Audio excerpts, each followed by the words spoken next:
मृदुलाच किचनमध्ये तुम्हा सर्व खवयांचं मी स्वागत करते. भगवान श्रीकृष्णांना दूध व दुग्धजन्य पदार्थ अतिशय प्रिय आहेत व त्यांची ही आवड लक्षात घेऊनच आज आपण श्रीकृष्णाष्टमीनिमित्त नैवेद्यासाठी म्हणून करतो आहोत अतिशय रिच व दाणेदार इन्स्टंट कलाकंद. व यासाठी आपण घेतलं आहे बाजारात पॅकबंद मिळणारं 200 ग्राम पनीर, जे आपण भाजीसाठी वापरतो ना, अगदी तेच. आणि हे पनीर आपण ग्रेट करून घेतलं आहे, म्हणजेच किसून घेतलेलं आहे. पनीर आपण ग्रेट करून मिक्सरमध्ये घातलं आहे. हे बघा, बाजारात हे असं आपण पनीर घेतो की नाही भाजीसाठी, बस तेच आपण घेतलेलं आहे आणि ग्रेट करून घेतलं आहे, मिक्सरमध्ये घातलं. या पनीरबरोबरच आपण मिल्क पावडर घालतो आहोत 1 कप. कुठल्याही ब्रँडचं आपल्याला हे मिल्क पावडर चालणार आहे. त्याचबरोबर आपण 5 टेबलस्पून साखर घेतलेली आहे. 5 टेबलस्पून अगदी पुरेशी होती, कारण फार गोड नको करायला कलाकंद, ठीक आहे. आणि त्याचबरोबर आपण अर्धा कप दूध घेतलेलं आहे.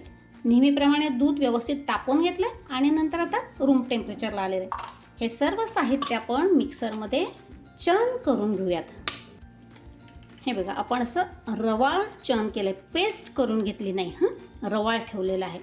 आणि त्याचबरोबर कलाकंद ज्या टीनमध्ये आपण सेट करणार आहोत, तो टीनला आपण बटर पेपर लावला आणि त्यावरती आपलं साजूक तूप ब्रश करून घेतलेलं आहे. टीन कधीही आधी रेडी करून ठेवायचा.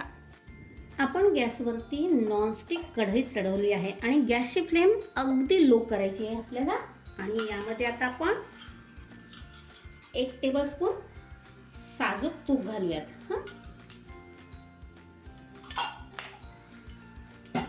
आणि तूप थोडं गरम झालं की त्यामध्ये मिक्सरमध्ये चर्न करून घेतलेलं सर्व मिश्रण आपण घालूयात. आणि लो फ्लेमवरतीच आपल्याला हे कलाकंदचं मिश्रण, म्हणजे कलाकंद आपल्याला शिजवून घ्यायचं आहे सतत ढवळत. अतिशय सोपं असतं कलाकंद करणं. बस आपल्याला एकच गोष्ट करायची आहे की ही कढई सोडून इकडं तिकडं जायचं नाही. गॅसची फ्लेम देखील वाढवायची नाही. गॅसची फ्लेम लो टू मीडियम करायची आणि सतत कालथ्याने ढवळत घट्टसर आपण हे मिश्रण शिजवून घेऊयात.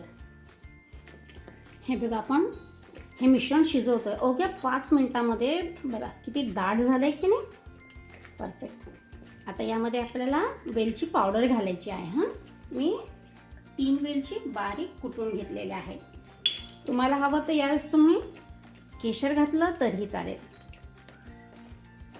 बस आता आपल्याला छान दाटसर होईपर्यंत शिजवून घ्यायचं आहे. कालथा मात्र अजिबात थांबता कामा नये आणि गॅसची फ्लेम देखील चुकून हे वाढवायची नाही.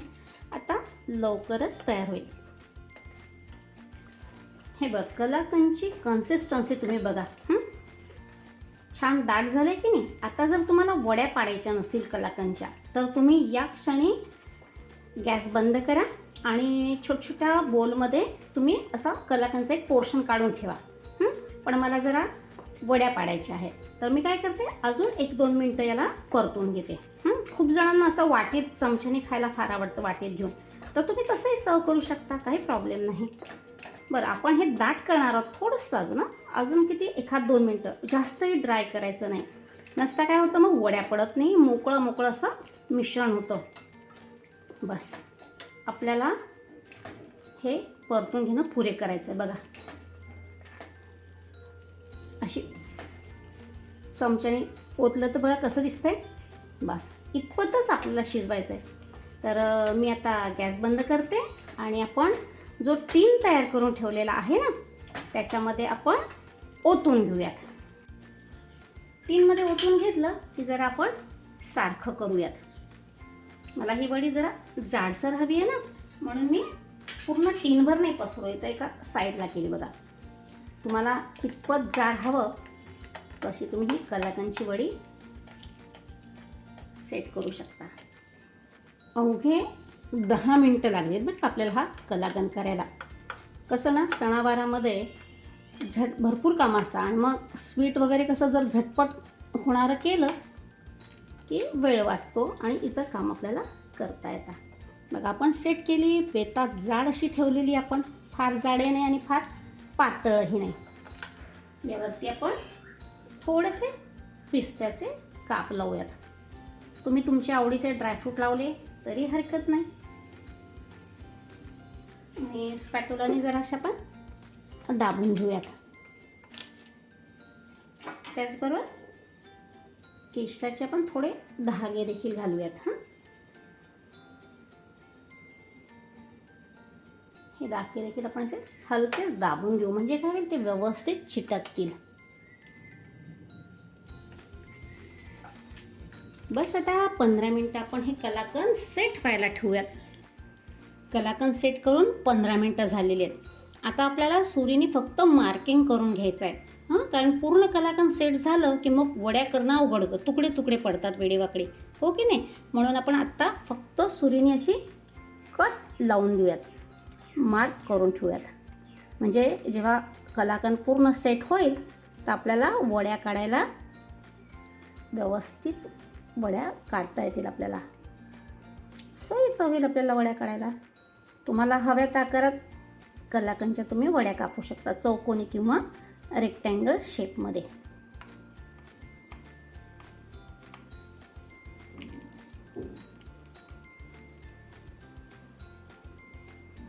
आणि असं वाटलं की सुरीच्यामुळं थोडंसं ड्रायफ्रूट निघाले तर ते आपण असे बोटाने दाबून द्यायची. ठीक आहे. आपण कट मार्क लावून घेतले. आता हे कलाकंद अर्धा तासामध्ये गार होईल. गार झालं की आपण ते व्यवस्थित फ्रीजमध्ये ठेवूयात, मस्त थंडगार करूयात आणि मग काढूयात. कलाकंद व्यवस्थित सेट झालेलं आहे. फ्रीजमध्ये आपण 15 मिनटं गार करून घेतलेलं आहे. आणि आता टीनमधून मी काढूनही घेतलं आहे.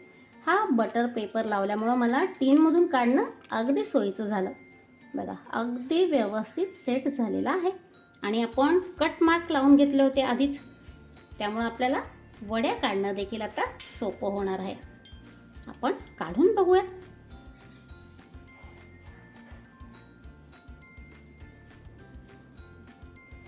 झकास. तुम्हाला जवळून दाखवते. बघा, त्याचं दाणेदार टेक्स्चर तुम्हाला दिसत असेल, हो की नाही. आणि कसला जबरदस्त दिसतोय बघा, भारी झालाय की नाही मस्त. आणि तेही किती, अवघ्या 10 मिनिटामध्ये. सुरेख. चला, मी ह्या सर्व कलाकंदच्या वड्या काढून घेते. मस्त माउथ मेल्टिंग जबरदस्त असा आपला कलाकंद झालेला आहे.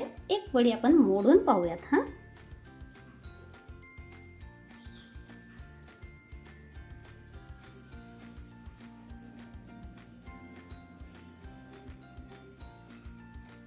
अतिशय सॉफ्ट झालेला आहे आपला कलाकंद आणि दिसतोय तर बघा किती सुरेख.